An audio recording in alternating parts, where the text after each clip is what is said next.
Hey everyone, before I get into this video, I got to remind you a couple giveaways we got on. One is for 2 copies of Pikmin 3 Deluxe. The other is for a Nintendo Switch, a PlayStation 5, or an Xbox Series X. To enter these giveaways, obviously you can do things like, comment, subscribe to the channel, hit that bell icon. But you should go down to the description and make sure you enter officially. We have a couple links down there to help you guys out, make it easier. I wish all of you guys luck, and let's get into this video because we have some interesting things to explore here. So Super Mario Bros. 35 released yesterday, and I've been playing it, and it's a lot of fun. And all the footage you are seeing right now throughout this video is me playing the game, probably poorly. Or maybe I win. I have no idea because I'm going to record it after I record the audio. That being said, it's a really clever game. It works a lot like Tetris 99 last year. And what's interesting about that work is that there was a fan game that existed before this game came out that Nintendo took down last June. And this fan game was one where it took 75 players, put them in a single Mario stage, and you would race to the flagpole. Obviously, the first player to get to the flagpole would win. And this fan game guy was a little bit perturbed when Nintendo took down his product and then announced Super Mario 35. In fact, he kind of took credit for the idea, despite the fact that they're fundamentally very, very different games. Like how Mario 35 works is completely different than racing to the flagpole. There is no race to the flagpole at all, let alone everyone playing on the same stage at the same time. But that's neither here nor there. Here is what the creator of the fan game called Mario Royale said when he first saw Mario Bros. 35. He said this to Polygon. "My first reaction was, oh, wow, I should have seen that coming. It's honestly really funny that some nonsense joke idea I came up with ended up being yanked by a giant corporation like Nintendo. They must really be out of ideas over there." And this put a big spotlight on, even if the like how quickly was Mario 35 put together, basically. Like, it's only available for 6 months. So, I mean, did Nintendo really put a lot of development time into it? Did they see this fan game, yank it down, and use the base idea of a Royale-style game to make something? And since Tetris 99 is there, they use that as a template to make something work. It was at least at the time somewhat plausible that Nintendo might have used his ideas as a basis to create their own type of game. So this kind of took the internet by storm at the time, and a lot of people getting defending the fan game and kind of getting perturbed at Nintendo for stealing an idea. But it turns out that this Mario 35 game has been in the works for a hell of a long time, like insanely long before this fan game was even known about publicly, let alone released. And it kind of goes to show that sometimes fans get a little bit on their high horse, and all because Nintendo took out a fan game, which they would have took out fan games anyways, but it's understandable why they would take out this fan game given they had Mario 35 coming. So we get this information from a translation by Push Dustin over on Twitter. Now, this actually all comes from Mahara. So Mahara is a person who works for Eureka Company Ltd., and they're the ones that basically made Mario 35. Now, I need to note here, the original tweets have actually been deleted. I'm guessing because Mahara was basically breaching contract.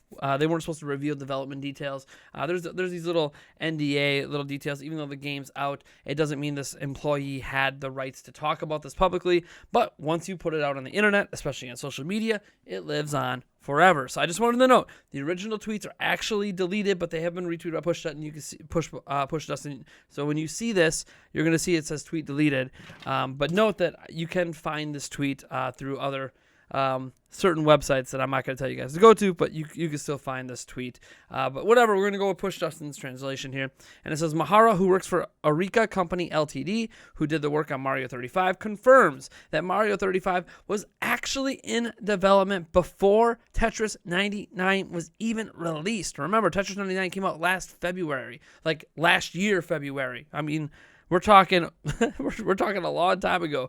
There was some reporting in the West that Mario 35 is a ripoff of a Mario Battle Royale game, but that's not true. When the Mario Battle Royale game was released, Arica was already in the process of testing Mario 35. So they were already testing the game out. Mario 35 doesn't use emulation either, and the team received a lot of advice from Nintendo. So this basically defeats the idea that Nintendo even bothered to even look at this person's fan game.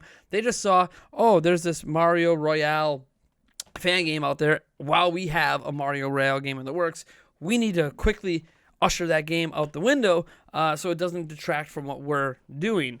And what's interesting is that means that this game has spent probably 2, maybe 3 years in development, and it's only going to be out for 6 months. It makes me feel like they're going to take Mario 35, and what they really mean is it's only going to be free for 6 months, and then they're going to take it down and offer it as like a paid option or release it on its own. Tetris 99 technically has paid options and a physical release right now. So it's entirely possible that really what they're saying is we get to play Mario 35 for free, and then they're going to charge money, or it'll be in addition to something, or it'll be a physical version. This is the one thing, like Super Mario 3D All-Stars, that's one thing that's like a collection pack of already existing games. This is a new game, and if they put this kind of work into it, I doubt they're not going to repackage it to sell it after the fact. But whatever the case might be, the grand point here is Nintendo didn't steal anything.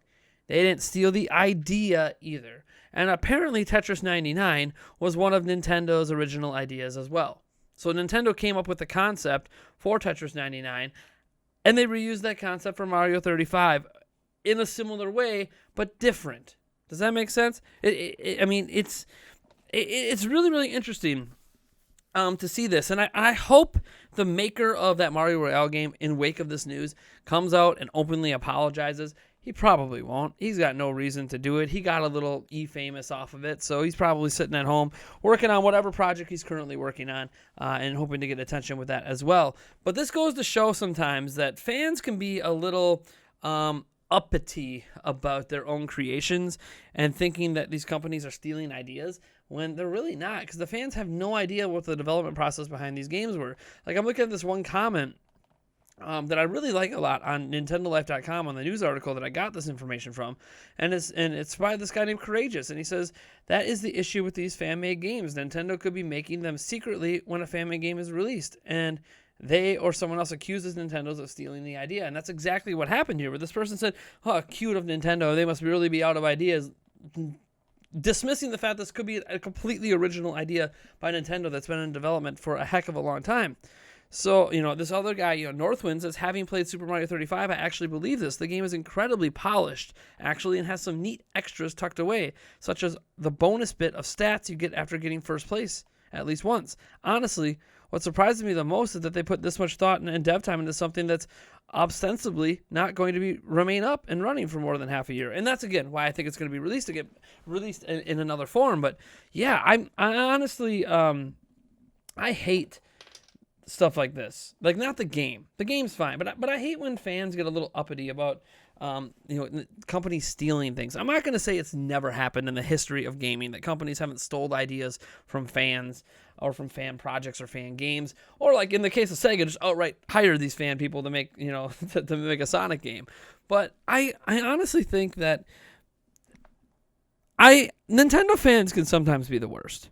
Can I say that? Like, Nintendo fans can sometimes be a little full of themselves, and all fan bases can be this way. But I've been covering fan games for a long time, especially in the Zelda community. But I've covered fan games for a long time, and there always seems to be a lot of backlash at Nintendo every time they shut down a fan game. And I understand why there's that backlash, because especially when other companies aren't as strict and don't shut things down like this. But I mean, can we be fair here? Is it possible Nintendo actually has original ideas and that we're just, being completely unfair to this company? I'm playing Mario 35 right now, and I'm loving it. And I'm sorry, it's not like Mario Royale in the first place. And, yeah, it's been in development for a hell of a long time, maybe even longer than Mario Royale. So, I don't know. That's just my 2 cents. I hope the fan comes out and at least apologizes, since he has a little bit of notoriety now. I am Nathaniel Robert from Nintendo Prime. I'll catch all you guys in the next video.